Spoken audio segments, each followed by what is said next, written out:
सपा के राष्ट्रीय अध्यक्ष अखिलेश यादव के बारे में आपका क्या कहना? और मैं इतना ही कहूंगा कि अगर उत्तर प्रदेश उत्तम प्रदेश बन सकता है, विकास के पथ पर पुनः अग्रसर हो सकता है, तो आदरणीय अखिलेश यादव जी जैसा एक विजन वाला ही नेता उत्तर प्रदेश को आरोप लगाना बहुत आसान होता है।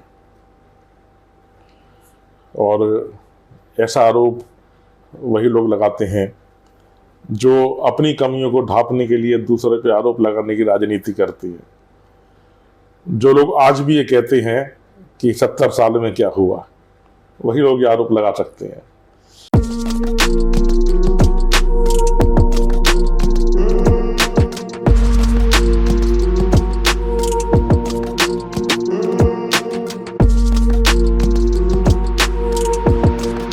मत रोको मुझे, आजाद परिंदा हूं मैं, घुटन से दूर ठंडी हवा का झोंका हूं मैं, सत्य की नींव में झूठ का कोई कर नहीं, हौसला का एहसास सच्चाई का आईना हूं मैं।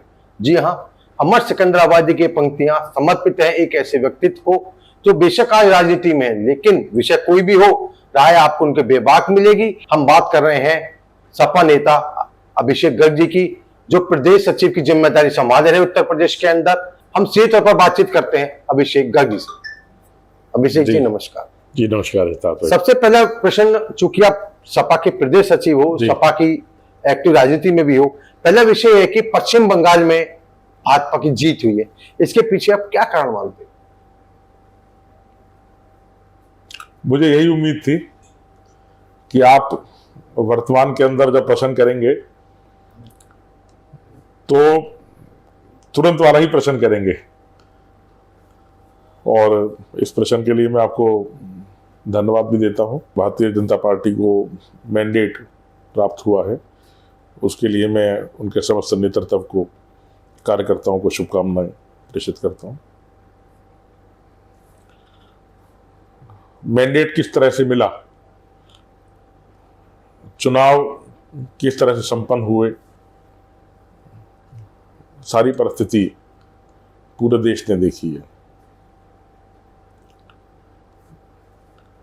चुनाव की प्रक्रिया किस तरह से देश के अंदर पूर्व में भी, पूर्व की सरकारों द्वारा भी, देश को आजाद हुए इतने वर्ष हो चुके, परिस्थितियां बदलती रहीं और पूर्व की सरकारों के द्वारा भी चुनाव कराए जाते रहे। वर्तमान के नेतृत्व की सरकार द्वारा भी अलग अलग प्रदेशों में लगातार चुनाव कराए जाते रहे। चुनाव ईसीआई के माध्यम से होते हैं, लेकिन एकदम से जो ये ड्रास्टिक चेंज, ड्रास्टिक बदलाव जो एकदम से ये देखने को मिला, ये पूरे देश ने गौर किया है। मैंडेट है वर्तमान में, मैंडेट सबको स्वीकार होना भी चाहिए, लेकिन इस मैंडेट के साथ बहुत सारे अनसुलझे प्रश्न हैं, और मैं केवल इतना ही कहूंगा आपके इस पॉडकास्ट के माध्यम से कि एक स्वस्थ लोकतंत्र के लिए उन अनसुलझे प्रश्नों का भी जवाब और उन पर चिंतन वो भी अवश्य होना चाहिए। अगर मन में कोई भी अनसुलझा एक प्रश्न चिन्ह रह जाता है, दुखदाई होता है। और हिंदुस्तान का लोकतंत्र विश्व का सबसे बड़ा लोकतंत्र है,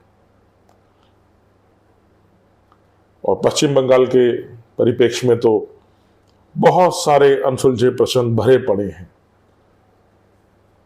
तो आत्मचिंतन होना चाहिए, और यह आत्मचिंतन देश की समस्त जनता को, समस्त देशवासी को करना चाहिए।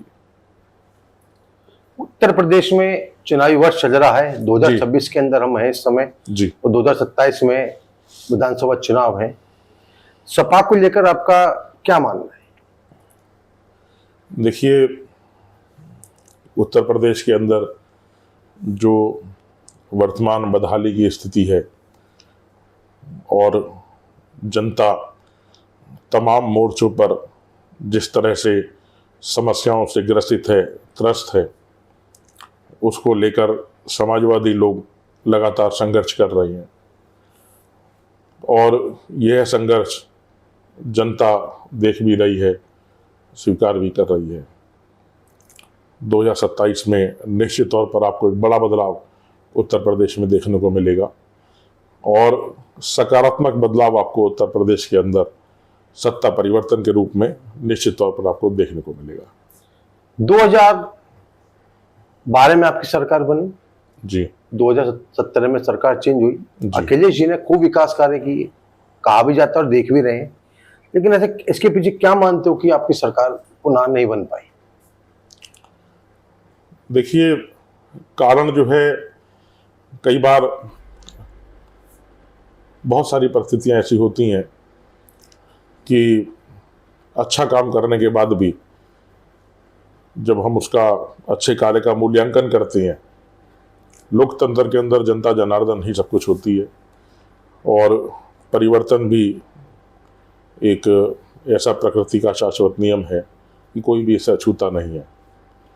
तो जनता जनार्दन जब कई बार मूल्यांकन होता है अच्छे कार्य का भी, तो अच्छे कार्य का मूल्यांकन के अंदर भी कई बार परिस्थितियां आगे पीछे हो सकती हैं। समाजवादी पार्टी के द्वारा जो कार्य समाजवादी पार्टी के नेतृत्व में जब सरकार 2012 से 17 में रही, 12 से 17 के अंदर जो कार्य किए गए, वो आज भी वो कार्य मील का पत्थर उत्तर प्रदेश के विकास के अंदर साबित हो रहे हैं। और ना जाने कितने ही वर्षों तक बाद के 2017 में जब भारतीय जनता पार्टी के नेतृत्व में सरकार बनी उत्तर प्रदेश में, तो कितने ही वर्षों तक हमारी समाजवादी पार्टी के नेतृत्व की सरकार द्वारा करे हुए कार्यों का केवल उद्घाटन करने का कार्य किया गया, नए कार्य करने की बजाय केवल पुराने सरकार के द्वारा जो किए गए कार्य थे उनका उद्घाटन करना, फीता काटने का ही कार्य ये किया गया। ये भी जनता ने सब देखा है। आप सपा के प्रदेश सचिव हो, सपा के नाम से कहा जाता है कि सपा की सरकार में गुंडों की बहुत ज्यादा दिखाई देती है, गुंडा राज होता है, ऐसे क्या ये मानते हैं?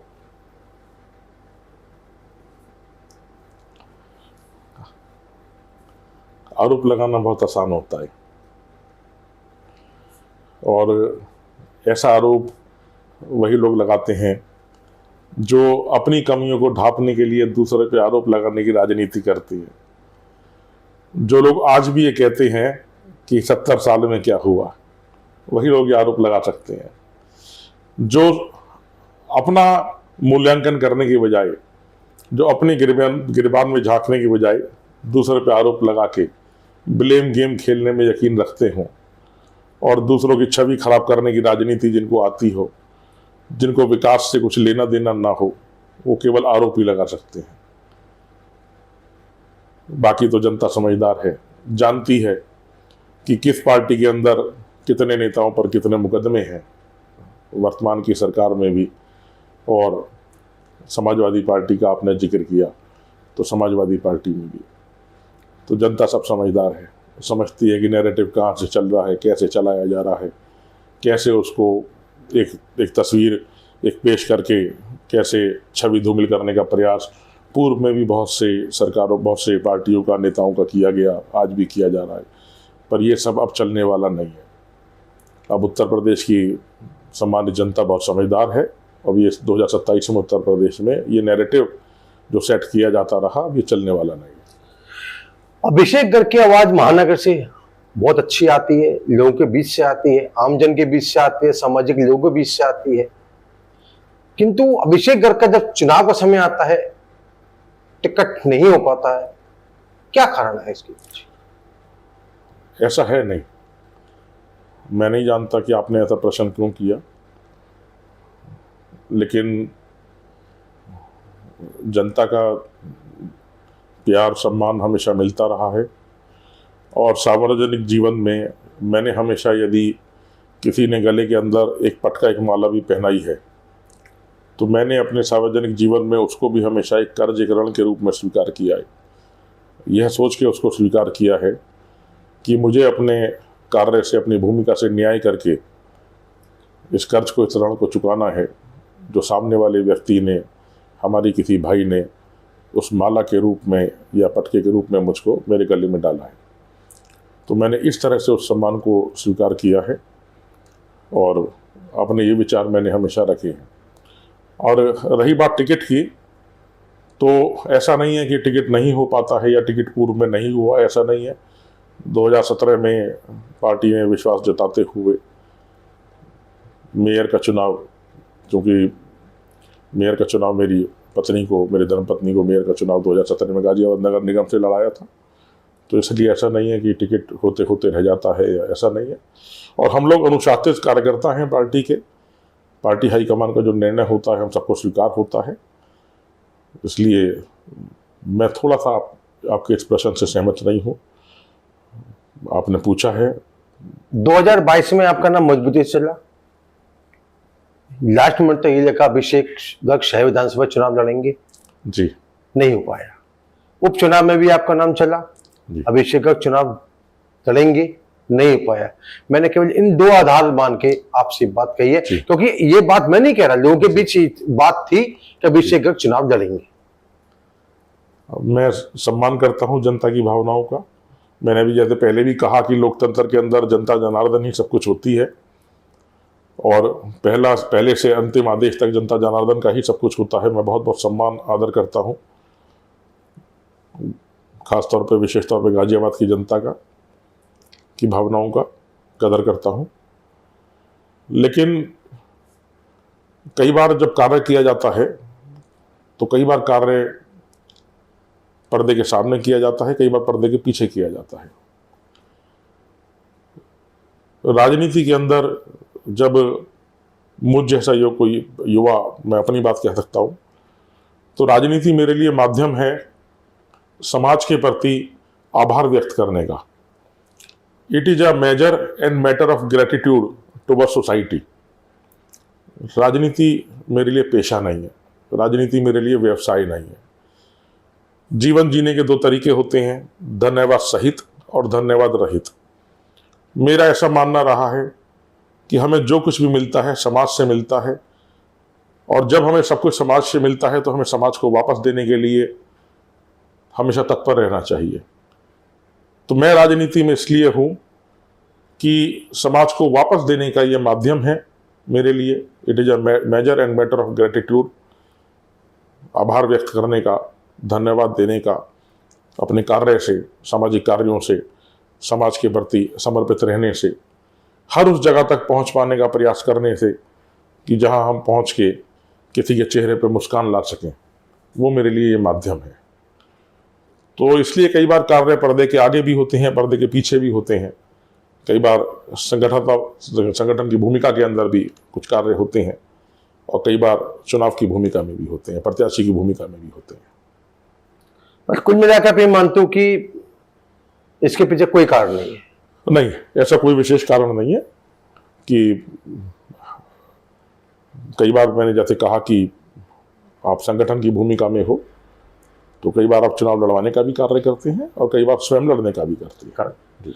आप एक शिक्षित युवा हो, और युवाओं के बीच एक आपका क्रेज भी है, अभिषेक गर्ग को लोग मानते भी हैं, युवा तो आपके पीछे खास तौर पर प्रेरित रहते हैं, अभिषेक जैसा बनना चाहते हैं।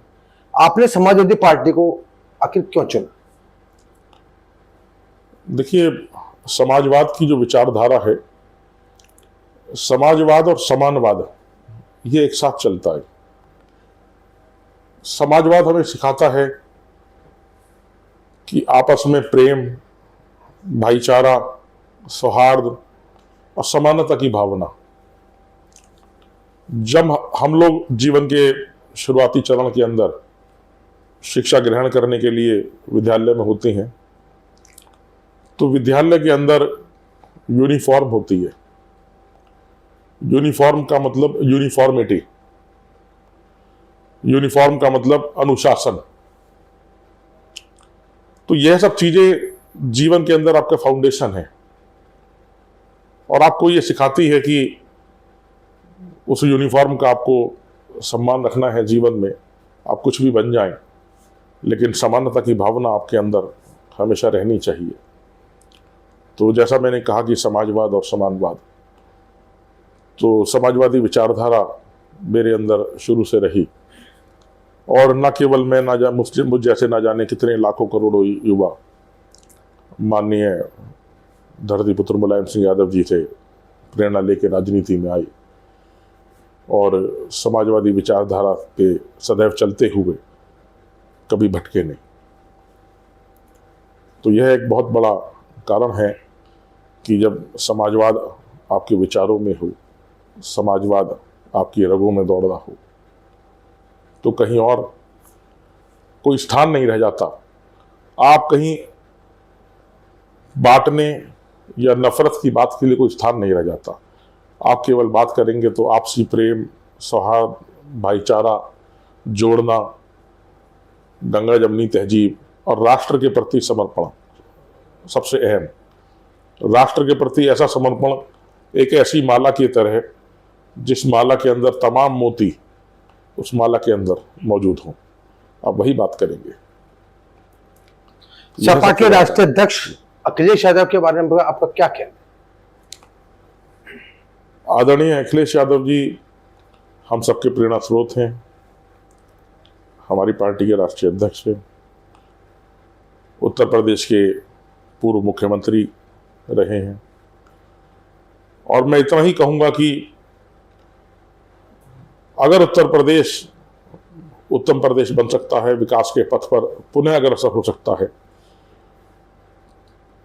तो आदरणीय अखिलेश यादव जी जैसा एक विजन वाला ही नेता उत्तर प्रदेश को, जो हमारे राष्ट्र का सबसे ज्यादा आबादी वाला प्रदेश है, उसको कम संसाधनों के बावजूद भी नंबर 1 प्रदेश बनाने की स्थिति में अपने विजन के साथ, अपने समर्पण के साथ, अपने कमिटमेंट के साथ, अपनी शिक्षा के आधार पे पूर्णतया ईमानदारी के साथ समाज के हर वर्ग को साथ में लेकर चलने का यदि साहस किसी के अंदर है तो केवल और केवल आदरणीय अखिलेश यादव जी के अंदर है। आपको ऐसा नहीं लगता कि विपक्ष जो है वो, विपक्ष के अंदर अगर एक आपका कोई चेहरा दिखाई देता है जो मुखर होकर अपनी बात कहता है तो केवल अखिलेश जी? आदरणीय अखिलेश यादव जी के नेतृत्व में आज अगर आप इंडिया गठबंधन की बात करें तो आदरणीय अखिलेश यादव जी के नेतृत्व में निश्चित तौर पे उत्तर प्रदेश के अंदर एक बहुत बड़ी भूमिका तय हुई है, जो आपने लोकसभा चुनावों के अंदर आपने देखी भी है और आगे भी जारी रहेगी। और न केवल उत्तर प्रदेश बल्कि उत्तर प्रदेश के बाहर भी आदरणीय अखिलेश यादव जी के नेतृत्व में निश्चित तौर पे गठबंधन एक बहुत मुख्य भूमिका में आगे बढ़ने का कार्य कर रहा है और आगे और भी करेगा। 2027 को लेकर अभिषेक गर्ग जी का क्या मिशन है? 2027 को लेकर मैं केवल इतना ही कहना चाहूँगा कि 2027 में उत्तर प्रदेश में एक सकारात्मक बदलाव की तरफ उत्तर प्रदेश बढ़ रहा है, परिवर्तन की तरफ उत्तर प्रदेश बढ़ रहा है। 2027 में पूर्ण बहुमत के साथ उत्तर प्रदेश में आदरणीय अखिलेश यादव जी के नेतृत्व में समाजवादी पार्टी की सरकार बनने जा रही है और उत्तर प्रदेश पुनः उत्तम प्रदेश बनने के रास्ते पर अग्रसर है। उत्तर प्रदेश की जनता को भटकाने का प्रयास तो बहुत होगा, लेकिन जनता समझदार है, भटकेगी नहीं और निश्चित तौर पर समाजवादी पार्टी के नेतृत्व में उत्तर प्रदेश में सत्ता परिवर्तन आपको देखने को मिलेगा। अब थोड़ा बात करते हैं सामाजिक तौर पे। जी, अभिषेक गर्ग जी को लोग अभिषेक भैया कह के पुकारते हैं, जी, गर्ग कोई नहीं लगाता। जी, आप सबके भैया हो तो आपको कैसा महसूस होता है? मेरी शिक्षा ने मुझे, आपने अच्छा प्रश्न किया है, मेरी शिक्षा ने मुझे जाति से ऊपर उठ के, मैंने भी राष्ट्र की बात भी कही, कई बार मैंने राष्ट्र के प्रति समर्पण की अभी बात कही है, तो अच्छा लगता है। एक व्यक्तिगत अटैचमेंट महसूस होता है, एक व्यक्तिगत आत्मीयता का अनुभव होता है और प्रेरणा मिलती है और परस्पर ऊर्जा मिलती है अच्छा काम करने के लिए पूरी ईमानदारी और मेहनत के साथ। और जाति के अंदर मैंने, जातीय व्यवस्था में मैंने कभी यकीन नहीं करा।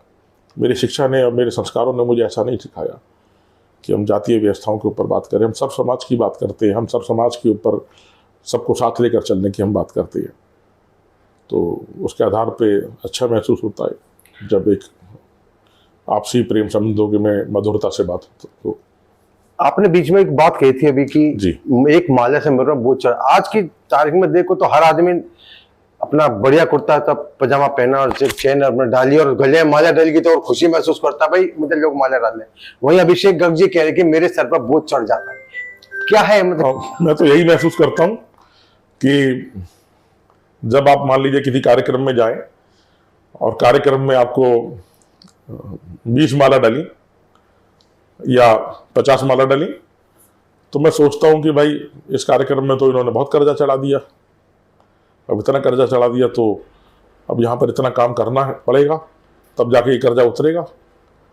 अब मान लीजिए किसी वजह से उन लोगों ने मान लीजिए पटका भी आपको पहना दिए, जो आजकल एक चल रहा है। कुछ लोग और आगे बढ़ के शॉल भी उड़ा देते हैं। तो हम लोग तो समाजवादी लोग हैं। अक्सर मैं सोचता हूँ कि बोले भाई जब एक आध 2 माला में काम चल सकता है तो क्यों 50 माला कर रहे हो, उसी को घुमाते रहो ना। तो अक्सर तो मैं ये सोचता हूँ कि क्यों इतना आप पैसा व्यय कर रहे हो। उस पैसे को व्यय करने की बजाय उस पैसे को आप अच्छी जगह किसी की मदद करने पे लगाओ ना। तो अक्सर तो ये बात मेरे दिमाग में आती है। फिर लेकिन जब अगर ऐसा हो जाता है, मान लीजिए कि इतनी मालाएं गले में आ जाए, तो फिर मैं ये सोचता हूँ कि भाई ये जो है इतना कर्जा चढ़ा दिया है, इसको जो है और पूरी मेहनत के साथ काम करके अपनी भूमिका से न्याय करना और ये तो उतारना पड़ेगा। और वास्तविकता भी है कि जब कोई आपको सम्मान दे रहा होता है उसकी अपेक्षा भी होती है, और आपको उसकी अपेक्षा आप अपनी मेहनत से, अपने अच्छे काम से, अपने अच्छे कमिटमेंट से, ईमानदारी से आप काम करेंगे, ईश्वर को साक्षी मान के, तभी आप कुछ कर भी पाएंगे, तभी आप कहीं ना कहीं उस ऋण को उतारने में सफल हो भी पाएंगे। विषय कोई भी हो, धर्म लो या सामाजिक तौर पर कोई विषय हो जी, आप इतना मतलब दिल के छू लेने वाली बात करते हैं, लोगों से तर्क तक नहीं होता आपका, आप लोगों से बात करते हैं, ये ज्ञान आखिर आप लाते कहां से? देखिए, सबसे महत्वपूर्ण होती है जीवन में शिक्षा। शिक्षा से उत्पन्न होता है विचार, विचार के उपरांत आती है वाणी, वाणी के उपरांत आता है व्यवहार, और इन सब के मध्य में संस्कार भी आती है। तो माँ भगवती की बहुत कृपा रही कि शिक्षा अच्छी हुई, संस्कार अच्छे मिले, शिक्षा से विचार अच्छे आए, विचारों से वाणी अच्छी मिली, वाणी के उपरांत व्यवहार, ये सब चीज़ें, ये श्रृंखलाबद्ध है ये सारी चीज़ें। तो शिक्षा के ऊपर मेरा हमेशा जीवन में इसलिए बहुत विशेष जोर रहता है कि अगर हमारा राष्ट्र शिक्षित रहे और हमारे राष्ट्र में कोई भी बच्चा यदि शिक्षा से अछूता ना रहे, मैं राष्ट्र की बात आपके पॉडकास्ट के माध्यम से तो कह रहा हूँ, लेकिन अगर मैं अपने व्यक्तिगत प्रयासों की बात करूँ तो हाँ, मैं गाजियाबाद महानगर के अंदर जरूर मैं प्रयासरत हूँ, यथाशक्ति यथासंभव शिक्षा को लेकर, कि जो भी मैं व्यक्तिगत स्तर पे, सामाजिक स्तर पे, संगठन के स्तर पे जो भी हम बेहतर से बेहतर काम शिक्षा के स्तर पे हम कर सकते हैं, कि कोई बच्चा शिक्षा से अछूता ना रहे, क्योंकि शिक्षा ही आधार है जीवन का, शिक्षा ही नींव है जीवन की। और जो आज की युवा पीढ़ी है, जो छोटे बच्चे हैं, वो हमारे राष्ट्र का भविष्य है। तो राष्ट्र का भविष्य देखा जाए तो राष्ट्र का भविष्य का आधार शिक्षा ही हुई। तो इसलिए शिक्षा पे विशेष जोर मेरा भी रहता है और मेरा भी आधार शिक्षा ही रही। आज की राजनीति कुछ अलग तरह की है जी, और आप बातें अलग तरह की करते हो, विचार भी आपके अलग तरह के हैं, एडजस्ट कैसे कर पाते हो? देखिए, शब्द तो राजनीति है लोकतंत्र। तो मैं तो कई बार ये सोचता हूं कि ये राजनीति शब्द प्रयोगी क्यों होता है। कायदे से तो कोई राजतंत्र तो है नहीं देश के अंदर तो लोकतंत्र है। तो मैं तो सोचता हूं कई बार कि इसका नाम बदल के राजनीति की जगह लोकनीति होना चाहिए। राजनीति प्रयोग में आता है, चलन में है, लेकिन कोई राजतंत्र तो देश में है नहीं, तो राजनीति प्रयोग करना ही क्यों? ये तो भटकाने वाला विषय हो जाता है। लोग राजनीति को देखकर अक्सर युवा पथभ्रमित हो जाते हैं और उनके मन में आ जाता है इसको पेशा बनाने की तरफ वो बढ़ चलते हैं। कि भाई ग्लैमर है, पावर है, ताकत है, सत्ता का नशा है, पैसा है, इस तरह के वो पथ भ्रमित होकर इस तरफ दौड़ चलते हैं, तो उसका तो नाम ही लोकनीति होना चाहिए। अब लोकनीति के अंदर वो व्यक्ति आए जो इसमें त्याग कर सके, तपस्या कर सके, समर्पण के साथ आगे आए, सेवा का माध्यम जो समाज के प्रति रखे, तो ज़्यादा बेहतर रहे।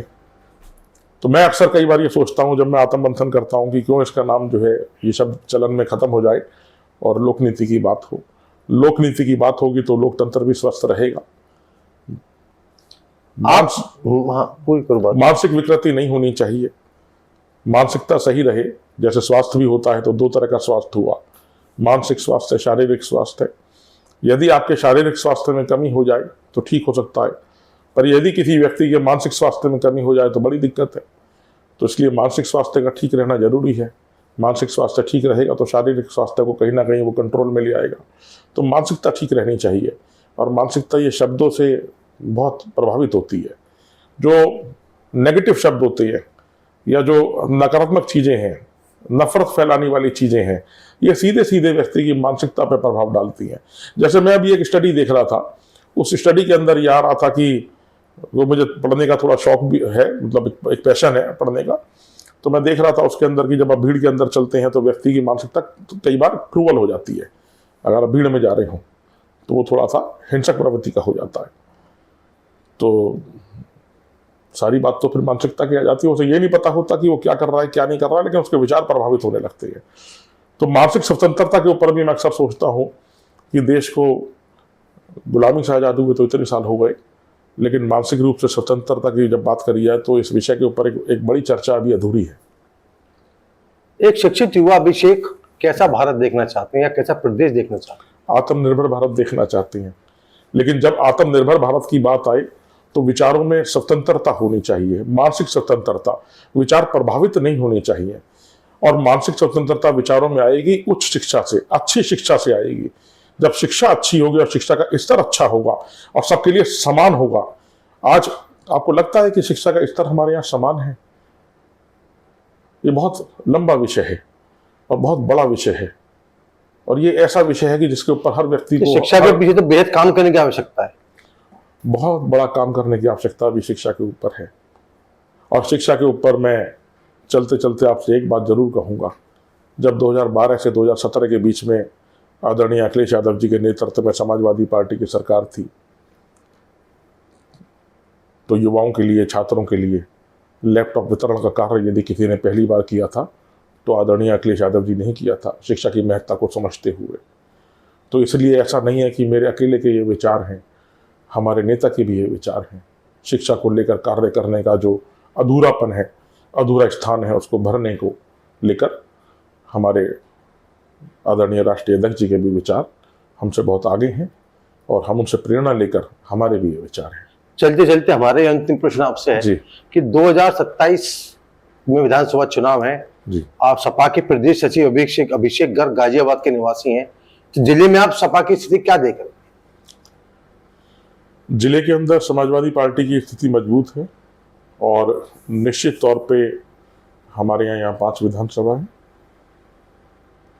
और हम 5 विधानसभा कह सकते हैं, और एक अच्छी स्थिति में हम यहाँ पर आगामी 2027 के अंदर हम रहेंगे। और जनता बदलाव की तरफ, मैंने भी पहले भी कहा कि उत्तर प्रदेश की जनता बदलाव की तरफ अग्रसर है। जनता समस्याओं से त्रस्त है, सरकार मस्त है, और सरकार का कोई ध्यान, कोई सरोकार जनता की समस्याओं की तरफ नहीं है। सरकार, आपने देखा भी होगा, बहुत छोटे छोटे ऐसी चीज़ें हैं जिनको ठीक किया जा सकता है, समय से सुधारा जा सकता है, लेकिन सरकार पहले गलती करती है। जब सरकार को दिखता है कि जन आक्रोश बढ़ रहा है तो कोशिश करते हैं कि गलती को सुधार ले, ऐसा प्रयास करके दिखावे का प्रयास करती है, सुधारती फिर भी नहीं है।